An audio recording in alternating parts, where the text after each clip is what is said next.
Good morning. Another snow day. I know it doesn't affect your schedule because you were going to be asynchronous today anyway. So, what I have for you is a little study guide. It's some activities that are really going to help prepare you for the quiz on Monday. I want to go through them. And then, if you have any questions, of course, just come on over to office hours and we can answer any questions. Also, check Go Guardian. I'm probably going to have it on. Well, I'm definitely going to have it on first, second, and whatever the last two periods are, 7 and 8. So you can also check out Go Guardian for any questions. According to the table, how long is a typical person's lifetime? Explain your reasoning. So this is a typical person's lifetime activity. So they say that we spend 24 and a half years sleeping, 13 and a half years at work or school. I'm assuming for you guys, we're going to take a little bit of time off of that one, right? Between last year and this year. But obviously, this book was published pre COVID, pre pandemic. So they are basing this on an average. Socializing is 4.5 years. Watching TV is 12 years. Reading would be 3 years. Eating would be 3 years. Bathing and grooming is 1.75 years. Talking on the telephone is 1 year, and miscellaneous activities such as housekeeping, shopping, waiting in lines, walking, driving, entertainment, and doing nothing would be 9.5 years. So it says, how long is a typical person's lifetime? You're just going to go ahead and add these values up and then explain your reasoning. B, does a typical person spend more years watching TV or sleeping? Write a ratio that compares these two amounts. So you'd come on over here and say watching TV is 12, sleeping is 24.5. So it says watching TV to sleeping. So watching TV needs to come first. Remember, order does matter in ratios. So that would be 12 to 24.5. Let's take a look at the next page. Using the same table, the number of years spent doing miscellaneous activities is about how many times the number of years spent socializing. So socializing, they're saying is about 4.5. Miscellaneous is about 9.5.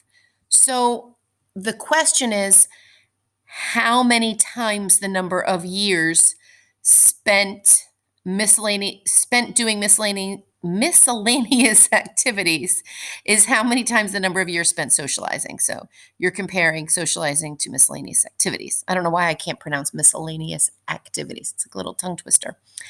What percent of the total number of years in a lifetime are spent sleeping? So here they're asking us for a percent. So once you have added up all of the years, sleeping is taking on 24 and a half years. You can first create a ratio or create a fraction, 24 and a half over the total number of years, and then just go ahead and turn that into a percent.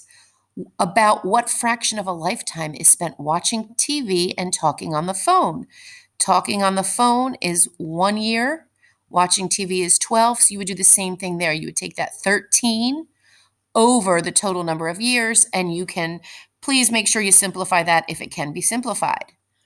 This table shows the typical weight of various parts of the body for someone who weighs 152 pounds.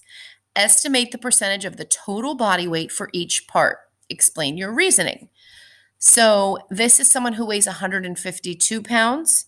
So when you add all of these up, you should get 152 pounds. You're estimating the percent of the total body weight for each part. So once you've added all this up, again, hopefully you got 152, it'll be 10.5 over 152, 70 over 152, arms over 152, so on and so forth. So you will have 1, 2, 3, 4, 5, 6. So you're going to have 6 answers here. And it says to estimate, right? So rounding is okay, estimating is okay, but you do need to explain your reasoning.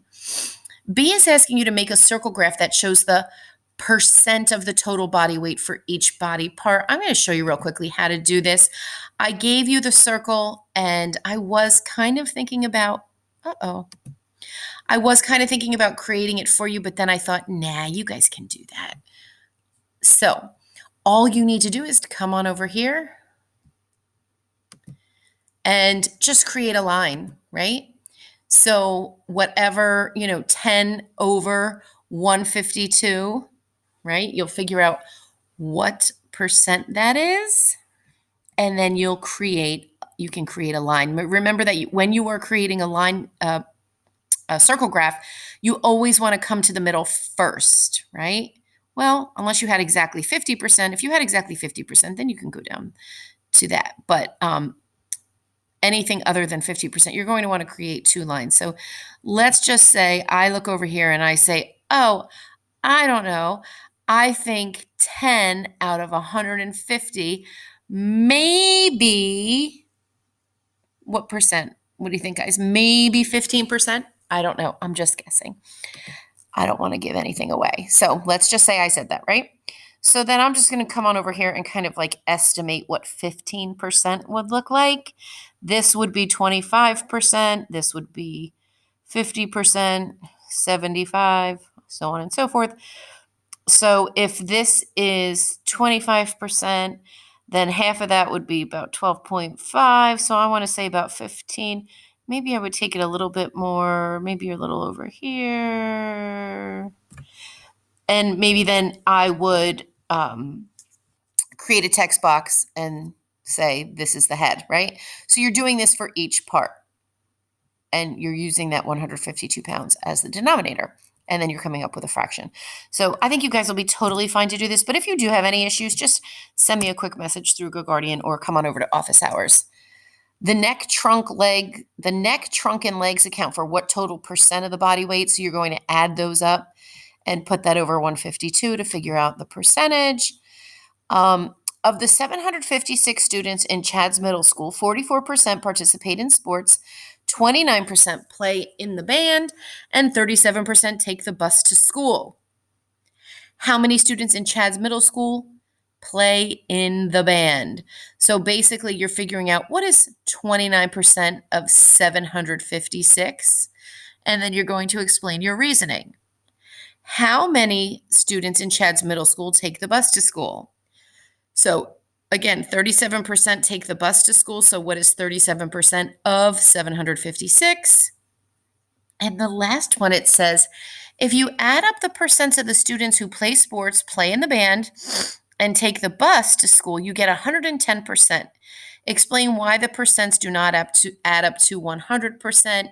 Hint, hint, you can take the bus to school and participate in sports. You can take the bus to school and play the band. In fact, I'm wondering if you can even play in the band and participate in sports. That's my hint for you. Let's take a look at number 5. This is about Miss Yadov's 4th grade math class. 16 are wearing athletic shoes, 10 are wearing boots, 4 are wearing other kinds of shoes. What fraction are wearing boots? So you're going to add them up and then figure out the fraction that are wearing boots. Now you are to apply the information from A to B. So instead of 16 students, instead of, it would be 30, right? So instead of 30 students, it's 1,006 students.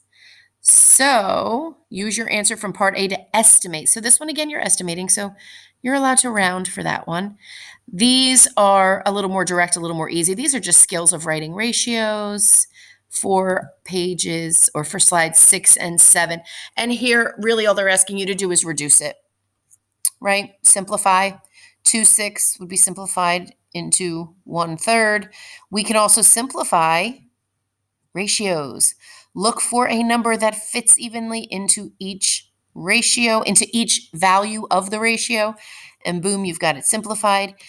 And you all will have a quiz on Monday. Don't forget to do those IXL activities as well. I think I said, forget if I said get it up to 90% or 85%. Well, whatever it says on Google Classroom. Have a great weekend.